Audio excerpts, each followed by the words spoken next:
Olá, queridas irmãs, queridos irmãos. Como prometido, aqui estou para cumprir o que foi vencido na enquete. Não sei se vocês se lembram, nós fizemos uma enquete a respeito de trazer para vocês resumo de alguns livros. Livros estes que eu indico a leitura a vocês. Até deixo no link aqui da descrição, fixado no primeiro comentário, algumas indicações de leitura. Então, como a enquete deu a favor, vamos dar início hoje com a primeira parte da leitura da narração do livro A Lei do Uno, como já li há pouco tempo atrás, então vou dar início com ele. Na verdade, não será a minha narração, por falta de tempo. Se eu fosse fazer a locução, a narração, acabaria ficando inviável. Como vocês sabem, ainda tenho função com trabalho na 3D. De qualquer forma, a preparação do vídeo também leva algum tempo. No entanto, é metade do tempo que eu utilizaria fazendo a narração. De qualquer forma, espero que vocês gostem. Fiz com muito amor, com muito carinho. Dá para colocar de forma acelerada. O que interessa é o áudio, né? Coloquei algumas imagens para não ficar um vídeo chato. Hoje nós vamos começar com a primeira parte, a introdução. Só a introdução do livro tem por volta de 56 páginas, se eu não estou enganado. E também lembrando a todos vocês que é um livro que foi escrito no final da década de 60. Me corrijam aí se eu falei alguma besteira. De qualquer forma, é um projeto bacana. Vou colocar uma playlist dos audiobooks, eu não sei como eu vou chamar, mas vai ter uma playlist exclusiva desses áudios, então serão inúmeras partes, com certeza. Agora eu vou entregar para vocês, a primeira parte vai ter aproximadamente 30 minutos, contando com essa introdução, que vai ser um pouco mais longa. Nas partes seguintes eu não vou precisar fazer essa introdução. E eu aproveito, solicito a sua gentileza para que possamos fazer uma troca, eu entregando com amor, carinho, todo esse trabalho para você. Eu peço só a gentileza de fazer a inscrição no canal. Aqui os dados da plataforma demonstram que a maioria do pessoal que assiste os vídeos aqui do canal não são inscritos. Não vai lhe custar nada, é totalmente gratuito. Aperte esse botãozinho vermelho escrito inscrever-se, faça parte do canal, acione o sininho para ser avisado das outras partes deste mesmo livro. Futuramente faremos de outros livros. Então solicito sua gentileza, faça sua inscrição no canal, compartilhe com as pessoas que seu coração indicar. É um projeto bem bacana, eu estou gostando muito de fazer. Curta também e deixe aqui sua mensagem, algum comentário. Pode parecer algo bobo, mas vai nos ajudar, vai ajudar o canal a desenvolver, a crescer. E quanto maior o canal, a plataforma vai entregar a muito mais irmãos e irmãs. E assim vamos cumprir o intuito do canal, a levar esse conteúdo a um grande número de pessoas que estão no seu caminhar, no seu despertar. Assim como todos nós aprendemos diariamente, então vamos ajudar os demais, da forma que podemos. Então eu conto com a sua inscrição, tudo bem? Lembrando também que aqui na descrição do vídeo, no primeiro comentário fixado, eu deixo as indicações de leitura aqui do canal. Está incluído a Lei do Uno. Caso você tenha interesse em adquirir alguma dessas leituras, faça através do nosso link, porque assim também você consegue auxiliar o canal.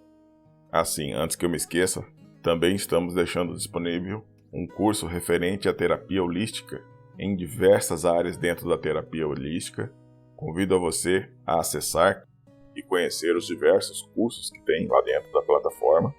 O link também está aqui na descrição e fixado no primeiro comentário.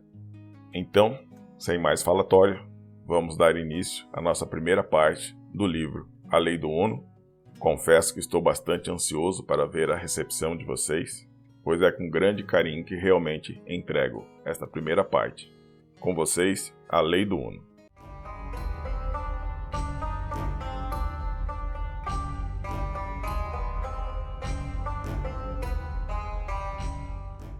A Lei do Uno. Livro 1. Por Ra, um humilde mensageiro da Lei do Uno. Introdução. Dom Elkins, este livro é uma transcrição exata das fitas de gravação de 26 sessões de um experimento desenvolvido para comunicação com um ser extraterrestre. Nós iniciamos o experimento em 1962 e refinamos o processo por 19 anos. Em 1981 os resultados experimentais de nossos esforços mudaram profundamente em qualidade e precisão. Este livro é simplesmente um relatório do início dessa mais recente fase de nosso trabalho. Desde que nosso trabalho experimental começou, e até mesmo antes de nós oficializarmos a formação do grupo de pesquisas, houve uma confusão considerável a respeito da natureza de nossa pesquisa. Eu gostaria de registrar que considero meu ponto de vista puramente científico.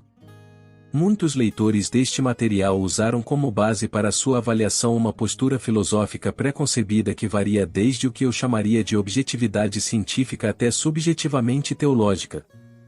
Não é o propósito do nosso grupo de pesquisas tentar fazer qualquer coisa além de oferecer os dados experimentais. Cada leitor vai certamente formular sua própria conclusão a respeito do significado desses dados. Atualmente tem havido muita controvérsia a respeito dos fenômenos que são aparentemente incompatíveis com os métodos de pesquisa científicas aceitos, incluindo coisas como OVNIs, dobramento mental de metais, cirurgia psíquica, e muitos outros acontecimentos aparentemente milagrosos. Provar ou contestar qualquer um desses fenômenos certamente não é tarefa do observador casual. No entanto, grande parte da opinião pública gerada a partir desses eventos parece ser o produto de uma investigação rápida e superficial. Depois de quase 30 anos de pesquisa e experimentação na área, até então chamada de fenômenos paranormais, devo recomendar cuidado extremo ao chegar a conclusões. Se for possível fazer dinheiro, ganhar notoriedade, ou mesmo tirar proveito criando uma farsa, provavelmente alguém irá fazê-lo.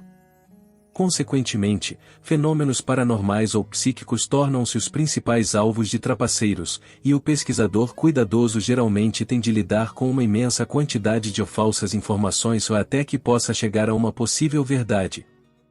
Parece-me que o paradigma científico atualmente aceito é pouco adequado. Minha opinião é que nossa atual filosofia natural é uma abordagem muito pontual de um panorama bem mais geral ainda a ser revelado. Tenho esperanças de que nossas pesquisas estejam na direção desta descoberta. Depois de assimilar inúmeros milhões de palavras de uma comunicação alegadamente extraterrestre, é também minha opinião que este livro e os volumes subsequentes do material de Ra contêm as informações mais úteis que eu já descobri. Como resultado de toda essa pesquisa nos campos consideravelmente confusos da ufologia e da parapsicologia, eu, é claro, formei minhas opiniões atuais de como as coisas realmente são. Essa opinião pode mudar a qualquer momento à medida que eu me tornar ciente de informações futuras. Esse livro não deve ser um tratado a respeito das minhas opiniões, então eu não tentarei defender seu valor. O que segue é minha melhor tentativa de explicar o que nós achamos que estamos fazendo. Só o tempo poderá mostrar o quão certa essa tentativa está. Nosso grupo de pesquisas usa o que eu prefiro chamar de telepatia de transe sintonizado para comunicar com uma raça extraterrestre chamada de Ra. Nós usamos a língua inglesa porque é conhecida por Ra. Na verdade, Ra conhece mais que eu mesmo. Ra pousou na Terra há cerca de 11.000 anos como um tipo de missionário extraterrestre com o objetivo de ajudar os homens terrestres em sua evolução mental. Fracassando em sua tentativa, Ra se retirou da superfície terrena, mas continuou a monitorar de perto as atividades nesse planeta. Por essa razão, Ra é altamente informado a respeito de nossa história, linguagens, etc. Provavelmente a coisa mais difícil de entender sobre Ra é sua natureza. Ra é um complexo de memória social de sexta densidade. Sendo que a Terra está perto do fim do ciclo de evolução de terceira densidade, isso significa que Ra está a 3 ciclos evolucionários à frente de nós. Em outras palavras, o atual estado evolucionário de Ra está há milhões de anos à frente dos humanos. Não é surpreendente que Ra teve dificuldades ao se comunicar com os seres humanos há 11.000 anos. O mesmo problema ainda existe em nosso iluminado tempo presente. No momento da escrita desta introdução, nós já completamos mais de 100 sessões de comunicação experimental com Ra. São aproximadamente 300.000 palavras de informações que me sugerem a possibilidade de um paradigma científico mais adequado. Só o tempo e o futuro poderão validar e expandir este paradigma. Ufologia é um assunto abrangente. Uma quantidade razoável de material para fundamentar o assunto levaria facilmente essa introdução ao tamanho de um livro. Portanto, o restante dessa introdução não tentará abranger cada porção desse campo de estudo diverso e crescente, mas se concentrará em algumas das partes pertinentes de nossa pesquisa desde nosso início até o dia presente e o contato com Ra. Eu pedi à minha parceira de pesquisas de longa data, Carla L. Rueckert, para que contasse nossa história. Carla L. Rueckert, eu conheci Don Elkins em 1962. Para mim, ele tinha uma personalidade fascinante, uma rara combinação de um professor universitário e um investigador psíquico.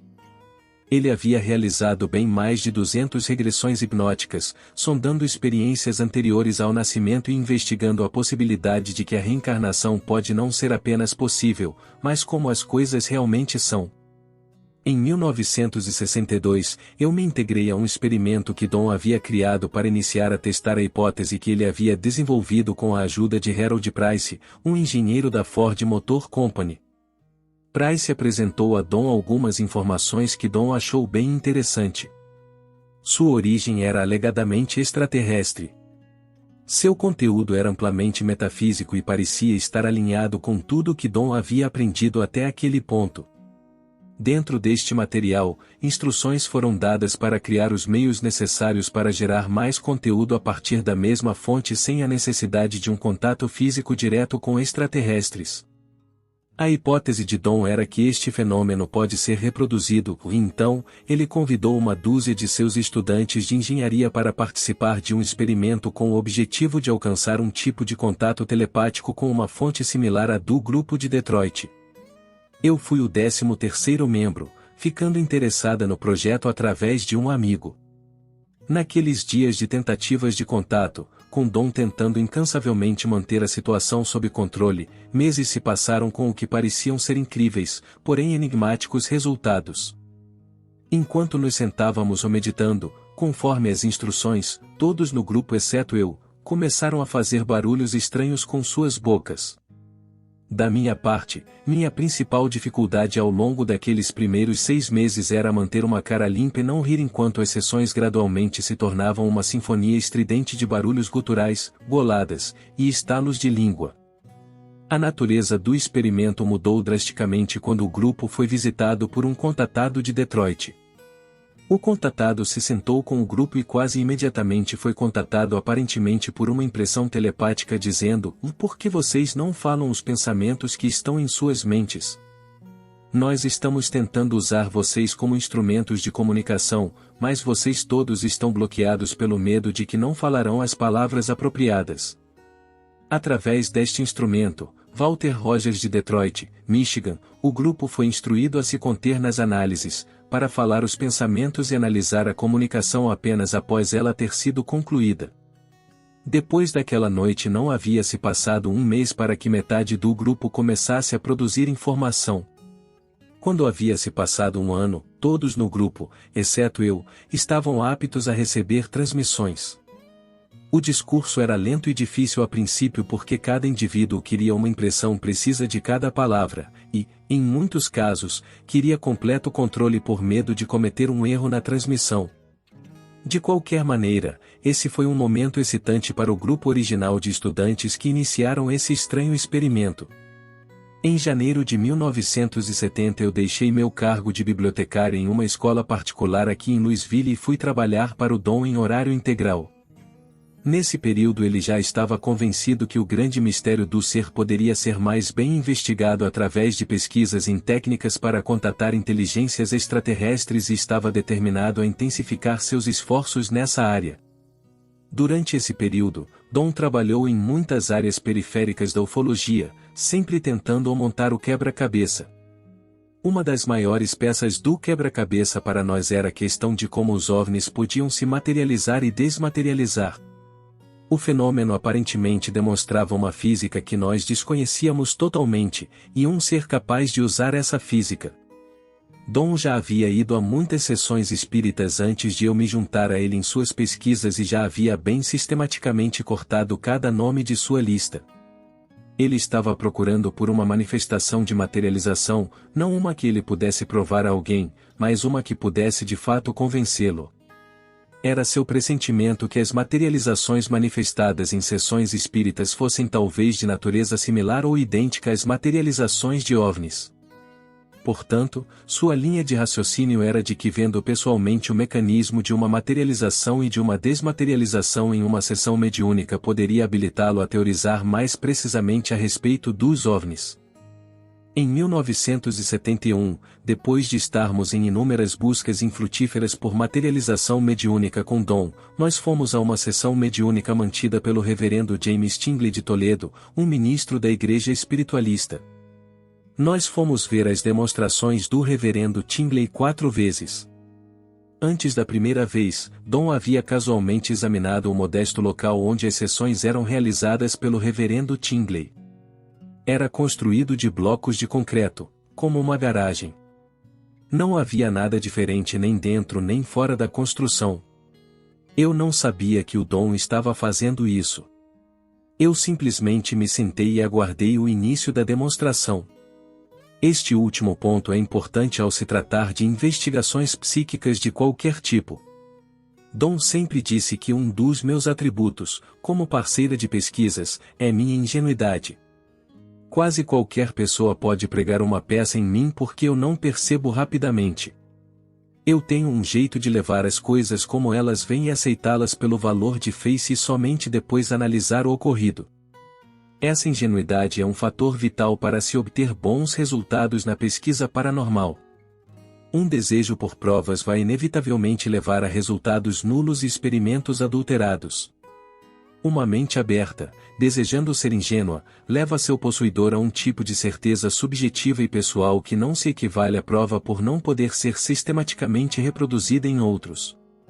De qualquer forma, esse saber subjetivo é uma parte central da evolução espiritual sobre a qual Ra fala tão convincentemente nesse volume e pesquisada por nós há muitos anos. A sessão mediúnica começou, como todas as outras que eu já presenciei, com uma oração do Pai Nosso e o canto de hinos evangélicos. Havia aproximadamente 26 pessoas nesse recinto simples, sentadas em cadeiras sem apoio em um círculo oval. O reverendo Tingley se retirou para trás de uma cortina simples e também estava sentado em uma cadeira dobrável.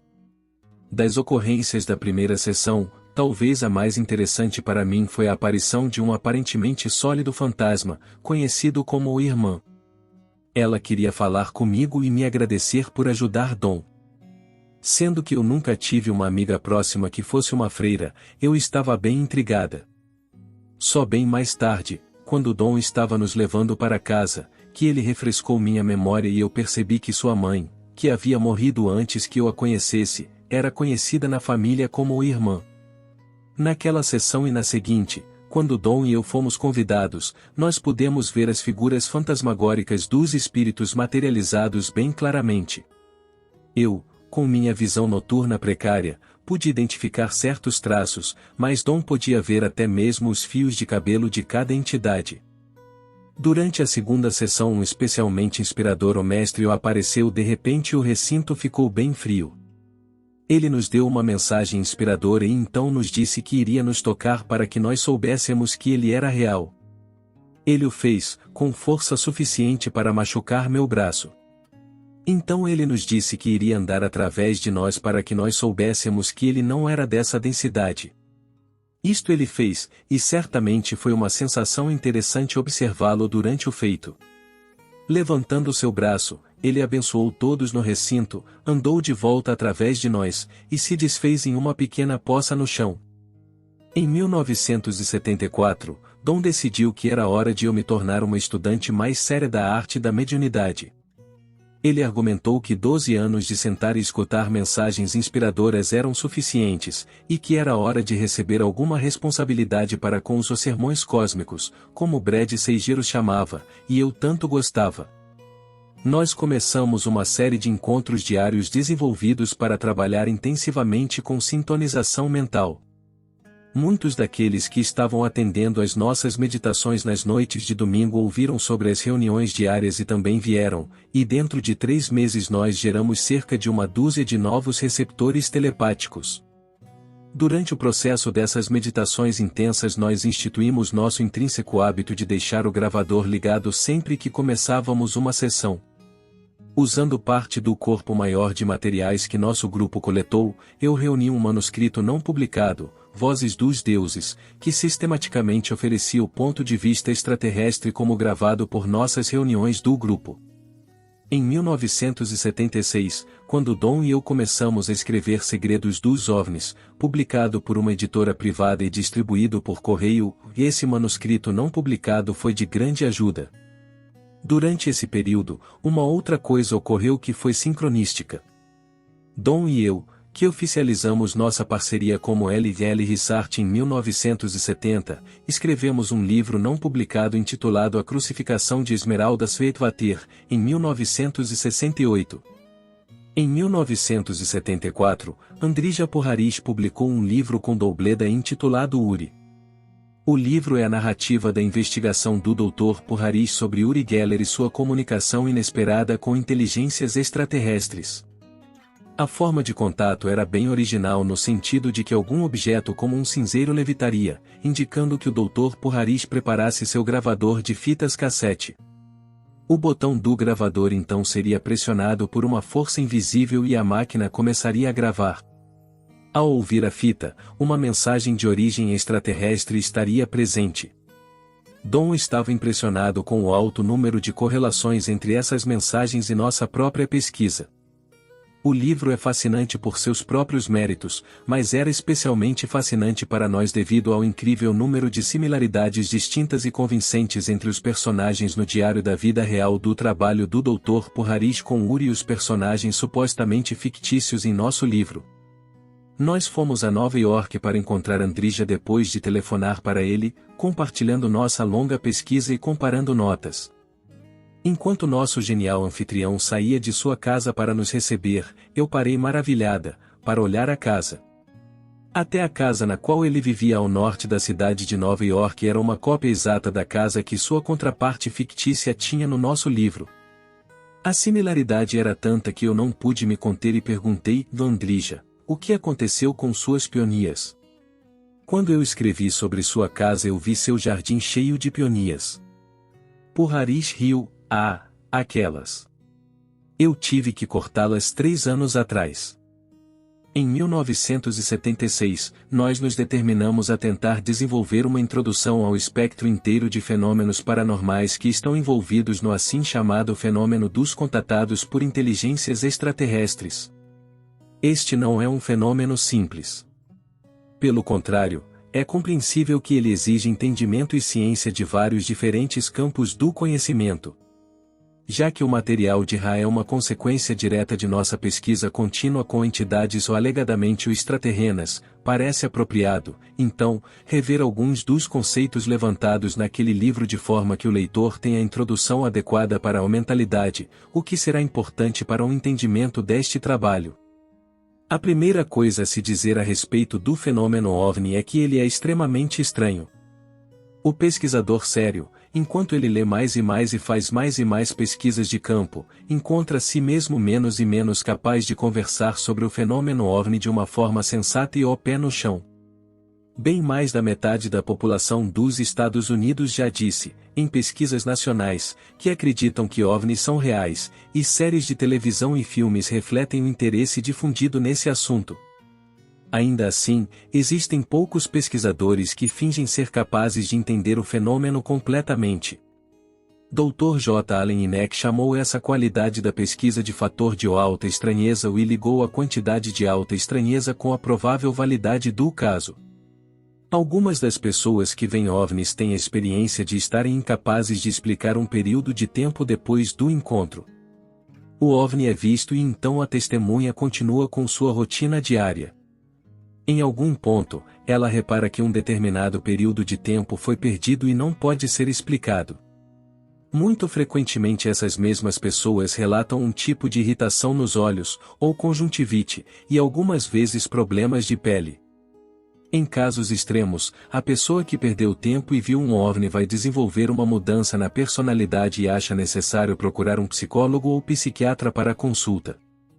Dr. R. Léo Sprinkle, professor de psicologia na Universidade de Wyoming, tem organizado encontros anuais de pessoas que experimentaram esse e outros tipos de contatos imediatos. Foi em terapia psiquiátrica que um dos casos de contatados mais famosos, o de Betty Barney Hill, foi estudado.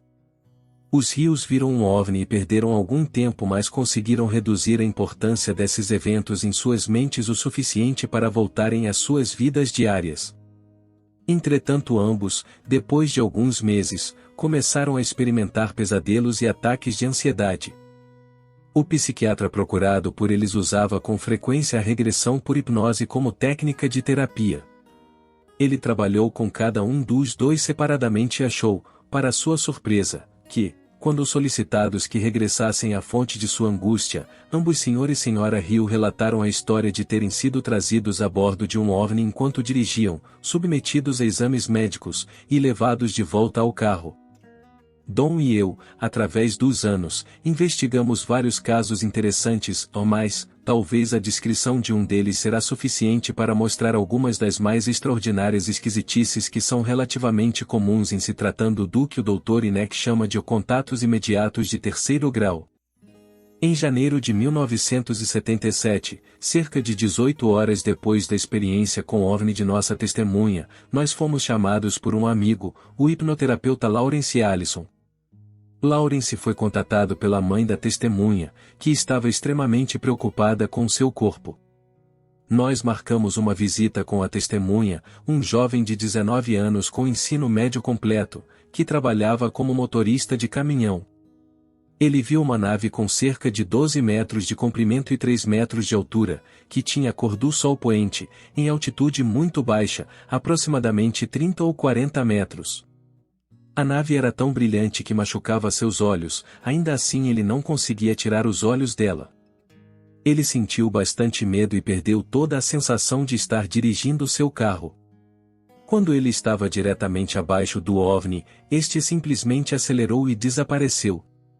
Quando o garoto chegou em casa, sua mãe estava alarmada porque seus olhos estavam totalmente vermelhos. Ele havia saído exatamente quando um programa de televisão acabou e ao ver o horário que estava chegando em casa, foi capaz de identificar o seu tempo perdido. Ele perdeu 38 minutos de sua vida. O jovem queria tentar regressão por hipnose para explicar seu tempo perdido. Nós concordamos que, após uma indução hipnótica relativamente longa, o estado de concentração apropriado foi alcançado e a testemunha retornou ao ponto no qual ele estava diretamente sob o OVNI. De repente ele estava dentro da nave em uma sala circular que parecia pelo menos 2 vezes mais alta que a nave vista anteriormente enquanto estava no carro. Ele viu 3 objetos, nenhum deles parecia humano.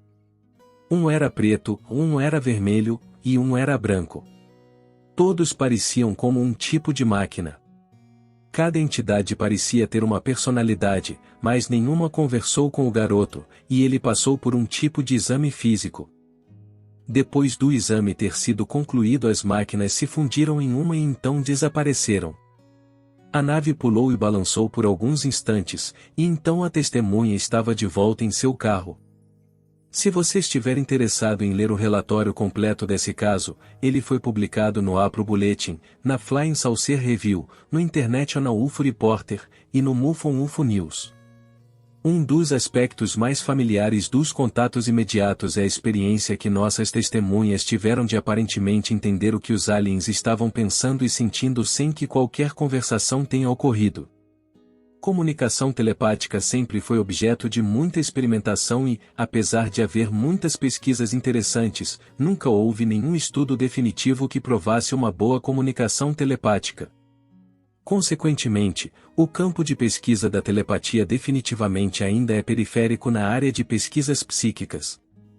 Entretanto, qualquer pessoa que soubesse que o telefone iria tocar, ou tenha experimentado saber o que uma pessoa iria dizer antes mesmo que ela abrisse a boca, experimentou no mínimo um exemplo leve de telepatia.